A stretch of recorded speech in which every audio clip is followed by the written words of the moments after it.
Hello guys, welcome back to my channel. আজকের ভিডিওতে যে টপিকটা নিয়ে ডিসকাস করব সেটা ডেফিনেটলি পাঞ্জাব ন্যাশনাল ব্যাংকের একটা বড় ফ্রড হয়েছে সেই বিষয়টা নিয়ে, এবং তার সাথে সাথে সিলভারের মধ্যে কি চলছে সেই বিষয়টা নিয়েও একটু ডিসকাশন করব। কারণ আপনারা অনেকেই কন্টিনিউয়াসলি আমাকে লিখেছেন যে সিলভার নিয়ে কিছু বলুন, গোল্ড নিয়ে কিছু বলুন, ইত্যাদি ইত্যাদি। যদিও আমি 1 মাস আগে অলরেডি বলে রেখেছিলাম যে গোল্ড এবং সিলভার এইগুলো সম্পূর্ণভাবে একটা বুলিয়ান, এবং বুলিয়ানগুলোর মধ্যে আমার কন্টিনিউয়াসলি একটা বুলিশ ভাব রয়েছে। তো এখন মার্কেটও পড়ে যাচ্ছে, সেই জন্য অনেকেই হয়তো আপনাদের নজরে আসছে, বা সিলভার এবং এই যে গোল্ডের প্রাইস যেভাবে বেড়েছে তাতে করে অনেকেই হয়তো এখন আবার ফ্রেশভাবে ইনভেস্টমেন্টের কথা ভাবছেন। আমি 1 মাস আগে যে কথাগুলো বলেছিলাম সেই লিঙ্কটা অলরেডি আমি এখানে আই বাটনে দিয়ে দিচ্ছি, আপনি সেটা দেখে নিন, তাহলে বুঝতে পারবেন যে এটা নিয়ে কেন আমি বলেছিলাম, কী কারণে বলেছিলাম। আর এখন সিলভারের মধ্যে যে পজিশনটা তৈরি হচ্ছে বা যে কারণে সিলভার বুলিশ, সেটার রিজন হচ্ছে যে ফিজিক্যাল সিলভারের ওপর চায়না একটা পলিসি নিয়ে এসছে, সেটা হচ্ছে তারা এক্সপোর্টটাকে বন্ধ করে দিতে চলেছে। এবং যার জন্য মানে অ্যাকচুয়ালি তারা একটা রুলস এনেছে, যে রুলসটা হচ্ছে যে চায়নার গভর্নমেন্টের দ্বারা অনুমোদন পেতে হবে, এবং সেই অনুমোদন পেলে তারপরেই চায়নার কোম্পানিরা অ্যাকচুয়ালি সিলভারটা এক্সপোর্ট করতে পারবে। তো যেহেতু চায়না বেশ বড় পরিমাণ সিলভার একটা এক্সপোর্ট করে, এবং সেই এক্সপোর্টের উপর তারা একটা মানে কন্ট্রোল আনতে চলেছে এবং এনেছে অলরেডি। তো সেই কারণে কিন্তু গ্লোবালি সিলভারের যে সমস্ত ইনভেন্টরি যেখানে যেখানে রাখা হয়, কমেক্সের মধ্যে বলুন, বা তার সাথে আমি যদি দেখি এলএমির মধ্যে অর্থাৎ লন্ডন মেটাল এক্সচেঞ্জের সেই সমস্ত জায়গাগুলোতে সিলভার অর্থাৎ ফিজিক্যাল সিলভারের পরিমাণ কিন্তু যথেষ্ট ড্রপ করেছে। এরপরে বিভিন্ন দেশকে যদি সিলভারের জন্য মানে নতুন করে খনি টনি বানাতে হয় ইত্যাদি ইত্যাদি, তাহলে সেক্ষেত্রে মানে একটা খনি বানাতে সময় লেগে যায় প্রায় 10 বছরের কাছাকাছি। তো এরকমভাবে একটা আর্টিফিশিয়ালি সিচুয়েশন ক্রিয়েট করা হচ্ছে, এবং এটার কারণ হচ্ছে যে ইন ফিউচার যে ডিম্যান্ডটা আসতে চলেছে সিলভারের, সেটার জন্য সিলভার মূলত ইলেকট্রিসিটির কাজে ব্যবহার করা হয় প্রচুর পরিমাণে। মডার্ন যে সমস্ত যন্ত্রাংশগুলো রয়েছে, বিশেষ করে ইভি অর্থাৎ ইলেকট্রিক ভেহিকেল, এই টাইপের যে সমস্ত ম্যানুফ্যাকচারিংগুলো হয়, তাছাড়াও সোলার যে সমস্ত প্যানেলগুলো তৈরি হচ্ছে, এগুলোতে সিলভারের ডিম্যান্ড অর্থাৎ ইন্ডাস্ট্রিয়াল ডিম্যান্ড কন্টিনিউয়াসলি বেড়ে চলেছে, রাইট? তো এই যে বাড়াটা, এটার জন্যই অ্যাকচুয়ালি যেহেতু এই মার্কেটগুলোকে কন্ট্রোল করতে হবে, সেই জন্য চায়না এই টাইপের একটা পলিসিস এনেছে। এবং তার ফলে আমরা যদি গ্লোবাল সিলভার ইনভেন্টরিজগুলো দেখি, সেগুলো পুরোপুরি ড্রপ করে যাচ্ছে। এবং এই জিনিসটা হওয়ার জন্যই সাংঘাই বা যে স্টক এক্সচেঞ্জ আছে, সাংঘাই যে কমোডিটি এক্সচেঞ্জ আছে, সেখানে যদি দেখা হয় সিলভার এখন $80 করে বিক্রি হচ্ছে, রাইট? $80 রেটে। বাট পেপার যে সিলভার রয়েছে সেটার পরিমাণ এখনও অনেক কম। সো সেটাকে ক্যাচ আপ করার জন্য এখন সিলভার অনেকটা দৌড়াবে। তাছাড়াও ইনভেন্টরিগুলোর মধ্যে যদি পরিবর্তন আসে, অর্থাৎ নতুন করে এই পলিসিটাকে যদি চেঞ্জ করে চায়না, বা এক্সিস্টিং যে সমস্ত জায়গাগুলো রয়েছে সেখান থেকে যদি সিলভারের এই যে উত্তোলনটা বাড়ানো হয়, অর্থাৎ সিলভার ইনভেন্টরি যদি আবার রাইজ করে, সেক্ষেত্রে একমাত্র সিলভার প্রাইস ফল করবে। আদারওয়াইজ এখানে কিন্তু বুলিশনেসটা আপাতত ইনট্যাক্ট রয়েছে। আপাতত আমি কথাটা ইউজ করছি একটাই কারণে, কারণ কমোডিটি আর স্টকের মধ্যে একটা বিশাল বড় ডিফারেন্স আছে। কমোডিটি হচ্ছে নেচারের মধ্যে পাওয়া যায়, এবং যে কারণে এটাকে উত্তোলন করে ডিম্যান্ড অ্যান্ড সাপ্লাইয়ের ব্যালেন্সটা করা হয়। তো কোনো সপ্তাহে যদি দেখা যায় যে এটা বেশি পরিমাণে উত্তোলন করা হয়েছে এক্সিস্টিং যে সমস্ত খনিগুলো আছে সেইগুলো থেকে, তাহলে কিন্তু সিলভারের দাম হ্রাস পাবে। তো সুতরাং কমোডিটিতে যারা ট্রেড করেন, সবসময় ইনভেন্টরিগুলোর দিকে একটু নজর রাখার চেষ্টা করবেন। তো এরকম একটা সিচুয়েশনের জন্যই অ্যাকচুয়ালি সিলভার প্রাইস আস্তে আস্তে স্পাইক করছে।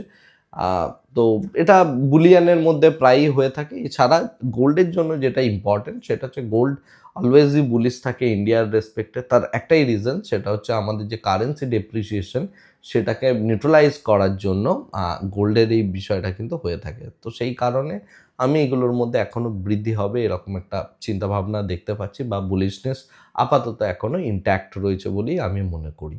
ওকে? তো যাই হোক, এটা গেল গোল্ড এবং সিলভারের কথাই। পরে আসছি আমি পাঞ্জাব ন্যাশনাল ব্যাংকের কেসটাতে বা ওই ঘটনাটাতে।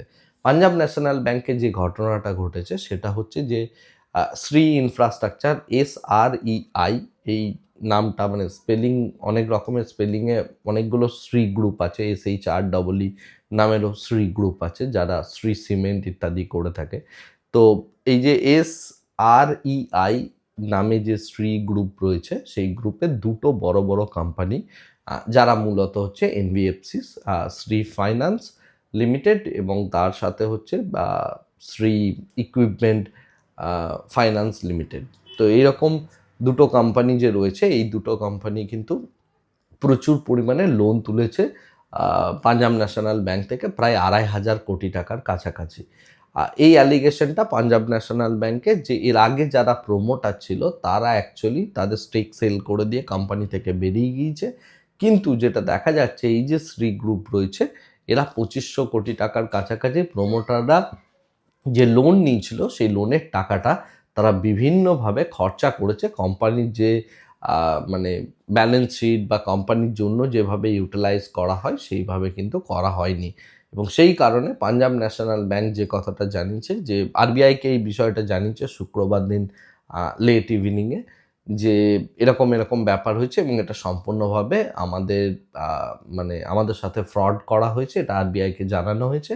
তার সাথে হচ্ছে তারা কিন্তু FIR মানে করেছে, তার সাথে মানে পুলিশ কমপ্লেন থেকে শুরু করে সমস্ত কিছুই করা হয়েছে শ্রী গ্রুপের এগেনস্টে, অর্থাৎ তার প্রিভিয়াস যে প্রমোটার ছিল তাদের এগেনস্টে। এখন ইম্পর্টেন্ট যেটা বিষয় সেটা হচ্ছে যে এটা শুধুমাত্র পাঞ্জাব ন্যাশনাল ব্যাংকের কেস নয়, আরবিআই এর পরে আরও যে সমস্ত লেন্ডাররা ছিল অর্থাৎ যারা ধার দিয়েছে শ্রী গ্রুপকে তাদেরকে জানিয়েছে যে তোমরাও তোমাদের ব্যালেন্স শিট ভেরিফাই করো। এক্ষেত্রে যেটা দেখা যাচ্ছে যে ব্যাংক অফ বরোদা তারাও কিন্তু এই শ্রী গ্রুপকে বেশ ভালো পরিমাণ টাকা দিয়েছে।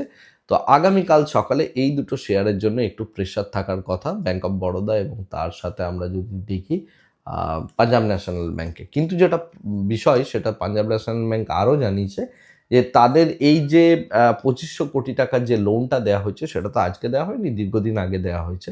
তো এই লোনটাকে তারা তাদের যে বুক রয়েছে অর্থাৎ ব্যালেন্স শিট ইত্যাদি ইত্যাদি সেখানে অলরেডি তারা এই অ্যামাউন্টটাকে অলরেডি মানে স্ক্যাম অ্যামাউন্ট বলেই কনসিডার করে নিয়েছে এবং সেটাকে অলরেডি রিয়েলাইজ করা হয়ে গিয়েছে, যে কারণে তাদের প্রফিটেবিলিটির ওপর ইম্প্যাক্ট পড়বে না। সুতরাং আমি যেটা বলতে চাইছি সেটা হচ্ছে আগামীকাল সকালে যদি আপনি পাঞ্জাব ন্যাশনাল ব্যাংকে ট্রেড করতে চান তাহলে অবশ্যই আগামীকালের টেকনিক্যাল সেট আপটা একটু দেখে নেবেন। এমন হতেই পারে যেহেতু পাঞ্জাব ন্যাশনাল ব্যাংক অলরেডি এটা রিয়েলাইজ করেছে তাই কোনো এফেক্টই পড়লো না, আবার এরকমও হতে পারে যে বেশ ভালো পরিমাণ ফল করলো। এটা নির্ভর করছে মার্কেট পারসেপশনের ওপর, যে মার্কেট বিষয়টাকে কিভাবে নেবে। এটা এবার আপনি বুঝবেন কিভাবে? আপনি যেভাবে বুঝবেন সেটা হচ্ছে প্রথম 5 মিনিটের মধ্যে, প্রথম কথা হচ্ছে এটা প্রি মার্কেট ওপেনিং আপনি দেখতে পাবেন, গ্যাপ ডাউন ওপেনিং বা এই টাইপের কোনো একটা নেগেটিভ ওপেনিং, এবং তার সাথে সাথে প্রথম 5 মিনিটের যে ক্যান্ডেল হবে সেটার দিকে নজর রাখার চেষ্টা করবেন, কারণ সেই পার্টিকুলার ক্যান্ডেলটা আপনাকে বলে দেবে অ্যাকচুয়ালি কী হতে চলেছে। যদি সেই প্রথম 5 মিনিটের ক্যান্ডেলের নিচেতে যায় তখন আপনি গিয়ে এই বিষয়টার বুঝতে পারবেন যে এই জিনিসটা নেগেটিভলি ইম্প্যাক্ট ফেলছে এবং সেই কারণে আপনি তখন শর্ট সেলিং করতে পারেন বা এরকম চিন্তাভাবনা নিতে পারেন। ওকে, তো এটা সম্পূর্ণ নির্ভর করছে মার্কেট পারসেপশনের ওপর, মার্কেটের প্লেয়ারদের ওপর, বা প্রিভিয়াস কীভাবে পজিশন বানানো হয়েছে এবং ইনস্টিটিউশন কী চাইছে। এই সমস্ত বিষয়গুলোকে করে যদি দেখতে হয় অ্যাজ এ রিটেলার, আমি যে মেথডটা বললাম সেটা ইউজ করে আপনি কাল সকালে পাঞ্জাব ন্যাশনাল ব্যাংকের দিকে ভিউ রাখতে পারেন, রাইট? এখন কতটা হয়েছে, কিভাবে পাঞ্জাব ন্যাশনাল ব্যাংক এই বিষয়টা রিয়েলাইজ করেছে, ব্যাংক অফ বরোদার উপর কী এফেক্ট পড়বে, এগুলো কিন্তু আরও ডিটেল স্টাডি করেই তবে আপনি বুঝতে পারবেন, এবং সেটার জন্য আগামী কোয়ার্টারলি রেজাল্টের যে রিপোর্টটা বেরোবে সেই রিপোর্টটার দিকে আমাদের নজর রাখতে হবে। আজকের ভিডিওটাকে আর এর থেকে বেশি দীর্ঘায়িত করছি না, আর আগামীকালের মার্কেটের জন্য আমি ডেফিনেটলি লেট নাইট একটা পোস্ট দিয়ে দেবো পোস্ট সেকশনে, সেটা অবশ্যই চেক আউট করে নেবেন এবং তারপরে মার্কেটকে কী অ্যাপ্রোচে দেখতে হবে আগামীকালের মার্কেটকে সেই বিষয়ে আমি আপনাকে ডিটেলস দিয়ে দেবো। আজকের ভিডিওটাকে আপাতত এই জায়গাতেই স্টপ করছি। Thank you very much, bye bye, tata.